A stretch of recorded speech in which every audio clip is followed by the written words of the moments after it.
Bir zaman bir sultan varmış. Servetçe onun pek çok hazineleri vardı. Hem o hazinelerde her çeşit cevahir, elmas ve zümrüt bulunuyormuş. Hem gizli pek acayip defineleri varmış.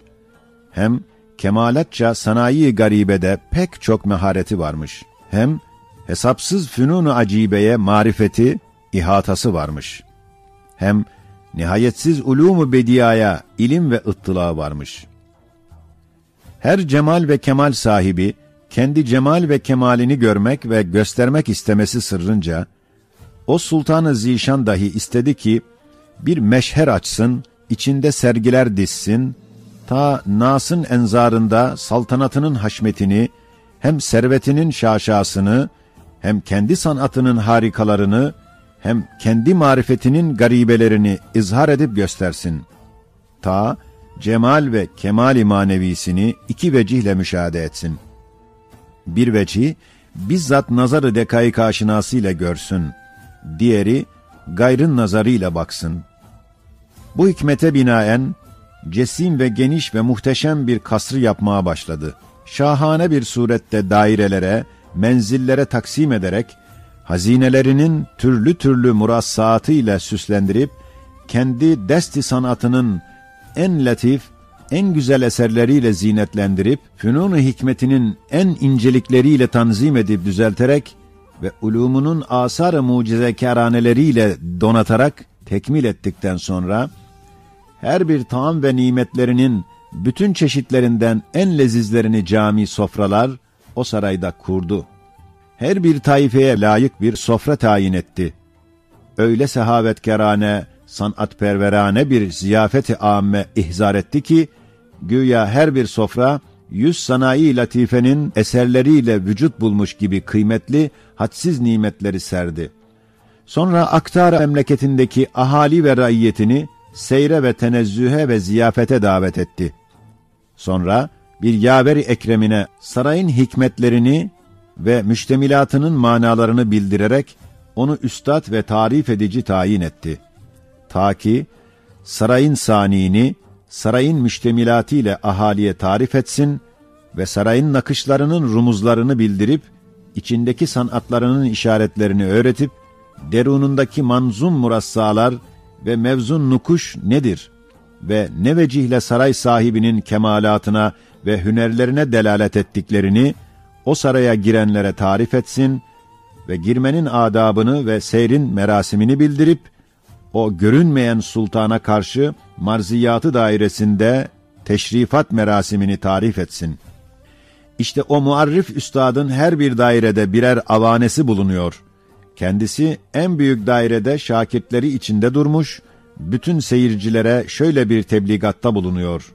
Diyor ki, ey ahali, şu kasrın meliki olan seyyidimiz, bu şeylerin izharı ile ve bu sarayı yapmasıyla kendini size tanıttırmak istiyor. Siz dahi onu tanıyınız ve güzelce tanımaya çalışınız. Hem şu tezyinatla kendini size sevdirmek istiyor. Siz dahi onun sanatını takdir ve işlerini istihsan ile kendinizi ona sevdiriniz. Hem bu gördüğünüz ihsanat ile size muhabbetini gösteriyor. Siz dahi itaat ile ona muhabbet ediniz. Hem şu görünen inam ve ikramlar ile size şefkatini ve merhametini gösteriyor. Siz dahi şükür ile ona hürmet ediniz. Hem şu kemalatının asarı ile manevi cemalini size göstermek istiyor. Siz dahi onu görmeye ve teveccühünü kazanmaya iştiyakınızı gösteriniz. Hem bütün şu gördüğünüz masnuat ve müzeyyenat üstünde birer mahsus sikke, birer hususi hatem, birer taklit edilmez turra koymakla, her şey kendisine has olduğunu ve kendi eseri desti olduğunu ve kendisi tek ve yekta, istiklal ve infirat sahibi olduğunu size göstermek istiyor. Siz dahi onu tek ve yekta ve misilsiz, nazirsiz, bihemta tanıyınız ve kabul ediniz.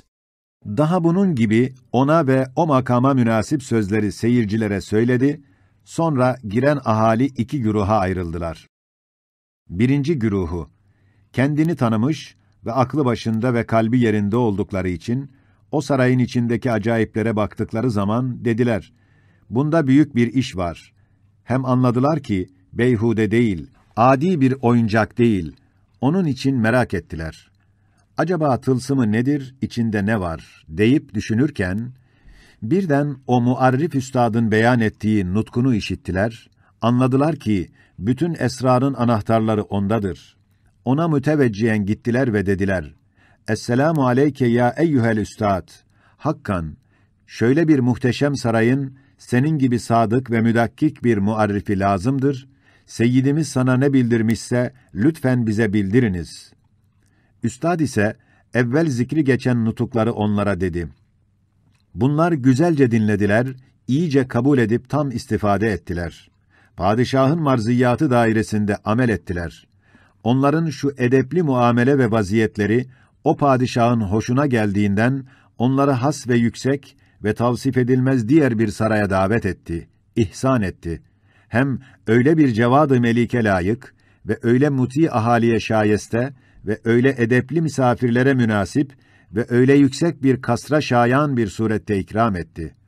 Daimi onları saadetlendirdi.